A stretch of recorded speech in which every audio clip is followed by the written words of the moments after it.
আমাদেরকে এই রমজানে প্রবেশ করার তৌফিক দান করছেন। সবাই আবার দিল থেকে শুকরিয়া আদায় করি আলহামদুলিল্লাহ। আমরা ঘরের মা বোনরা সবাই আলহামদুলিল্লাহ শুকরিয়া আদায় করব, বেশি থেকে বেশি শুকরিয়া আদায় করব। আমাদের মা বোনরা তো বেশি থেকে বেশি শুকরিয়া আদায় করা দরকার, কারণ তারা এত কষ্ট করে ইফতার সাহারির ব্যবস্থা করতেছে। পুরুষদের আগে তারা ঘুম থেকে উঠে তারা এরকমভাবে সাহারির ব্যবস্থা করে, রান্না বান্না করে, সবাইকে জাগ্রত করে তোলে। হ্যাঁ, ঠিক কিনা বলেন না? যে আল্লাহ তাআলা আমাদেরকে সুযোগ করে দিচ্ছেন যে আমরা দ্বিগুণ আরো দ্বিগুণ সব কামাইতেছি। পুরুষরা যা কামায় এর থেকে দ্বিগুণ কামাইতেছে কে বলেন না? মহিলারা। আপনারা হয়তো বা জানেন না, তারা কিন্তু আপনাদের থেকে আরো দ্বিগুণ সব কামায়। আল্লাহু আকবার। যদি ওইরকম মহিলা হয়ে থাকে যিনি শুধু কাজ কাম করে না, এর মধ্যে ইবাদত বন্দেগীও করে, এমন নয়। এই কারণে আমাদের সর্বহালতে কি আদায় করা দরকার? শুকরিয়া আদায় করা দরকার। আলহামদুলিল্লাহ। প্রিয় হাজিরিন, শুকরিয়া আদায় কারা করবে, কারা করে জানেননি? শুকরিয়া আদায় একমাত্র যারা জান্নাতি তারাই মাত্র শুকরিয়া আদায় করে। যারা জাহান্নামী তারা কখনো শুকরিয়া আদায় করতে পারে না। যারা জান্নাতি তারা সর্বহালতে শুকরিয়া আদায় করবে, সুখেও শুকরিয়া আদায় করবে, দুঃখেও শুকরিয়া আদায় করবে। আলহামদুলিল্লাহ, আলহামদুলিল্লাহ, সুম্মা আলহামদুলিল্লাহ। ও ভাই, যে আল্লাহ তাআলা আমাকে সুস্থ রাখছে, আলহামদুলিল্লাহ। ভাই, আল্লাহ তাআলা আমাকে অসুস্থতার নিয়ামত দান করছেন, আলহামদুলিল্লাহ।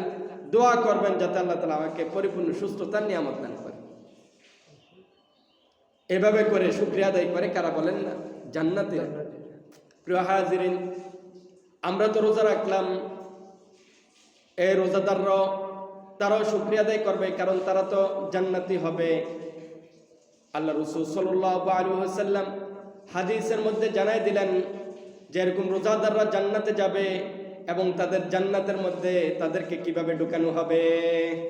প্রিয় হাজিরিন, এই রোজাদাররা, আপনারা এত কষ্ট করে রোজা রাখেন, সাহারি খাইতেছেন, ইফতারি করতেছেন, সারাদিন আমল বন্দেগী করতেছেন, আপনাদের রোজাটাকে দামি বানাইতেছেন, রোজাটাকে দামি বানাইতেছেন। এই কারণে আজকে এখন তো মুসল্লিরা এই রমজানের কারণে তারা তো আয়সা মসজিদের মধ্যে ভিড়াভিড়ি করবে, কোরআন তেলাওয়াত করতে থাকবে, জিকির আজকার করতে থাকবে, কারণ এখন তো আর খাওন দাওন নাই। একমাত্র যে তারা রোজা রাখতেছে। কি রাখতেছে ভাই বলেন না? রোজা রাখতেছে।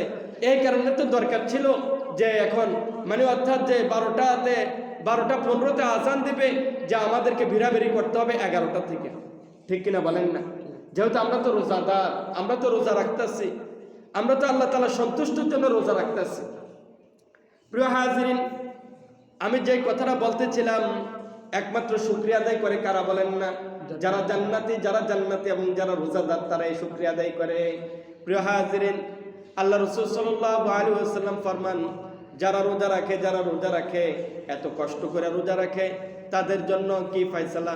আল্লাহ রাসূল সাল্লাল্লাহু আলাইহি ওয়াসাল্লাম বলেন, ইন্নালিল জান্নাতি সামানিয়াতা আবওয়াব মিনহা বাবুন আর-রায়্যান ইউসাম্মা আর-রায়্যান লা ইয়াদখুলুহু ইল্লা আস-সাইমুন আও কামা ক্বালা আলাইহিস সালাতু ওয়াস সালাম। আল্লাহ রাসূল সাল্লাল্লাহু আলাইহি ওয়াসাল্লাম ফরমান, যারা রোজাদার তাদের জন্য জান্নাতের যে 8টা দরজার মধ্যে একটা দরজা স্পেশাল থাকে, ওই দরজাটার নাম হলো রায়্যান। ওই দরজাটা দিয়ে শুধু একমাত্র রোজাদাররা প্রবেশ করবে। সুবহানাল্লাহ। একমাত্র কারা প্রবেশ করবে বলেন না? রোজাদাররা প্রবেশ করবে। আর এই দরজা দিয়ে প্রবেশ করার সাথে রায়্যান নামক দরজা, রায়্যান যে তার এত কষ্ট করে রোজা রাখছে, যে এরকম পিপাসার্থ হইল, তারা এরকম ভাবে পানি পান করে নাই, তারা আর কখনো এই দরজা দিয়ে প্রবেশ করার পরে, জান্নাতে যাওয়ার পরে আর তার পিপাসা লাগবে না। সুবহানাল্লাহ। রায়্যান নামক দরজা দিয়ে এই রোজাদাররা প্রবেশ করবে। প্রিয় হাজিরিন, ফেরেশতারা তাদেরকে ডাকতে থাকবেন। প্রিয় হাজিরিন, তারা এরকম ভাবে যে 8টা দরজা এগুলা দিয়ে যাইতে থাকবেন, এক একটা এরকম ভাবে তারা যাইতে থাকবে।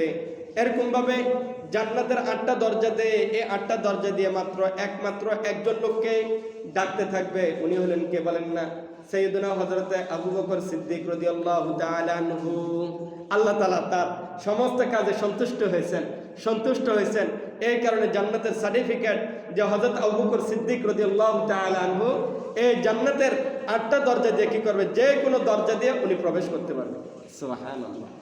যে কোনো দরজা দিয়ে ওনাকে ডাকতে থাকবে, এই দরজা প্রথম দরজা বলবে আমারটা দিয়ে প্রবেশ করেন। ও সাইয়েদনা আবু বকর সিদ্দিক রাদিয়াল্লাহু তাআলা আনহু, আপনি আমার দরজা দিয়ে প্রবেশ করেন। এরকম ভাবে দ্বিতীয় দরজা বলতে থাকবে আমাদের দরজা দিয়ে প্রবেশ করেন। তৃতীয় দরজা বলতে থাকবে যে আমাদের দরজা দিয়ে প্রবেশ করেন। চতুর্থ দরজা বলতে থাকবে যে আমাদেরটা দিয়ে প্রবেশ করেন। এরকম 7, এরকম ভাবে 8টা দরজা বলতে থাকবে।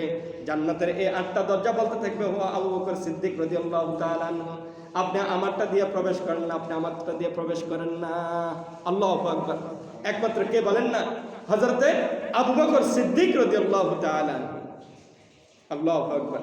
রাসূল সাল্লাল্লাহু আলাইহি ওয়াসাল্লাম সাহাবায়ে কেরামদের মধ্যে একমাত্র হযরত আবু বকর সিদ্দিক রাদিয়াল্লাহু তাআলা আনহু, যিনি সর্বপ্রথম বিশ্বাস করেছেন হযরত মুহাম্মদ সাল্লাল্লাহু আলাইহি ওয়াসাল্লাম।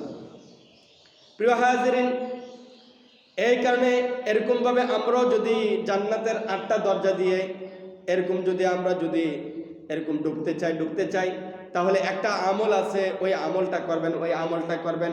আমরা যে কষ্ট করে ওযু করি না, যে আপনারা তো বিসমিল্লাহির রহমানির রহিম বলে ওযু করেন, মাঝে মধ্যে আপনারা এরকম ভাবে দোয়া পড়তে থাকেন, আল্লাহুম্মা গফিরলি ওয়ারহামনি ওয়াসসি'লি ফি দারি ওয়া বারিকলি ফি রিজকি। এরকম ভাবে মাঝে মধ্যে দোয়া এরকম ভাবে পড়তে থাকেন, এরকম ভাবে ওযুর মাঝখানে পড়তে থাকেন। কিন্তু কষ্ট করে ওযুর শেষ করার পরে দাড়িটারির মধ্যে এই যে পানি লাগে, পানিগুলো ঝরতে থাকে, ওই সময় আপনারা ওযু শেষে আপনারা একটা দোয়া পড়বেন। পানি শুকানোর আগে দোয়াটা পড়বেন। ওই দোয়াটা হলো লা ইলাহা ইল্লাল্লাহু ওয়াহদাহু লা শারীকা লাহু লাহুল মুলকু ওয়া লাহুল হামদু ওয়া হুয়া আলা কুল্লি শাইইন কাদির।